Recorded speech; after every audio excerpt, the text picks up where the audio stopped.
I was single for 11 years from the age of 28 to 39, and I've put together a list of 6 things that you can do if you're single in your 30s and having a little bit of a rough time with it. Number 1, your girlfriends. It's really important if you're single in your 30s to find some women who are at a similar stage of life as you, who are single as well. It really will alleviate any feelings of failure or being left behind, but also you are going through a similar stage of life, which is usually the stage or time of your life where you would be having babies and you'd be, getting married, but you and your girlfriends can go overseas and have really lavish dinners. And you're at a stage of your life as well where you probably have a little bit more cash, so you can kind of splash out at really exciting things to do. So having some girlfriends around you who are like-minded and in the same stage of life is super important. Having a date night every week with your girlfriends, also very important. I used to have a steak night with my girlfriends. We all love eating meat. So every Thursday night we would go to a pub and would have a steak and would catch up. And you have no idea, every single one of us looked forward to that night of the week, every single week, because we just knew that we were going to have a drink and we were going to have some good food and just see our girlfriends. So it didn't matter what happened on the weekends. So super important. That's number 1. Number 2 is building a really strong mindset and having faith that you are a good person and you are going to meet someone. It's just in divine timing and when it will happen. And when loneliness sets in, for me personally, it set in around Valentine's Day or around Christmas, because I always feel that Christmas is really romantic.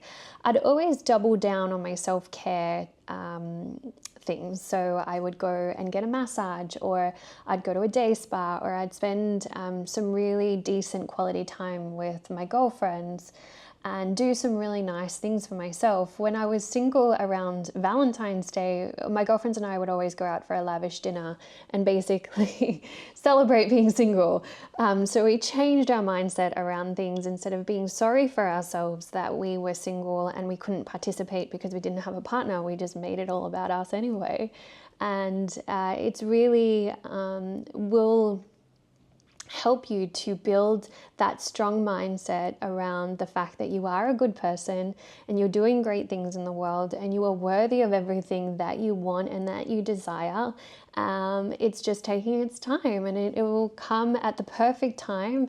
Like I have experienced 11 years being single during the time of my life in my 30s where everyone was getting married and having babies and buying houses and renovating and doing all that adult stuff. And I was like, okay, cool. What's happening here? I was just going on a different path, and I had to really surrender to that path and be okay with that path. And then I started to thrive in that path. And I did that knowing that I am exactly where I need to be in life, that life is good. I have amazing people around me, my health, I was building a career and a business at the time. I was going overseas every so often because, the big C happened. And it was a really, really fun time. I got to really concentrate on myself, which you don't get to do very often when you're in a relationship. Number 3, presence. It took me probably into the last 2 to 3 years for me to be really present with the fact that I am single, and I'm not going to have time like this again, because I'd built a really strong mindset around the fact that I'm a good person, I'm going to meet an amazing person, and I know that when I meet this person, we're going to create an amazing life together, and I'm not going to have the time that I have right now to spend doing anything that I want to do. So I really practice presence in the mornings where I'd wake up alone, but I got to read for as long as I loved in my bed with a coffee, or I would go and I'd make a coffee and I'd sit out on my balcony and read, and I'd listen to the birds chirp and the waves crash because I used to live near the beach. I really sunk into presence there and just was really grateful for the life that I'd created for myself.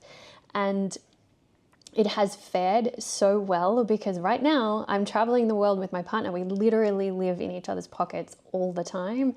And I draw strength on the fact that I don't long for or miss having those times, because I really, really enjoyed those times when I had them. If you're getting value out of this video, please subscribe to my channel so I can keep making free content just like this for you. Number 4 is setting some goals. So being single is one of the most amazing lifestyle choices, because you literally can just focus solely on yourself and not have to worry about anyone else. You're not dependent on anyone else's energy or time. So setting some goals for yourself that you can really achieve, like some far out things, like whether it is a cooking or starting a language or travel or moving to another country, or some business goals or some fitness goals. You've always wanted to do a triathlon. Like really sit and plan over a 12-month period what you can achieve, and start ticking off those bucket list things that you've always wanted to do in your life, and it will make you feel amazing. Because when you do have someone and you are in a relationship, you have less time to focus on those things because you're building a life together. So really use this time to set those goals that you want to achieve and have some fun with them. Number 5, looking at your career. This is an amazing time of your life where you get to really ask yourself, do I really like what I'm doing? You know, am I going in the right direction?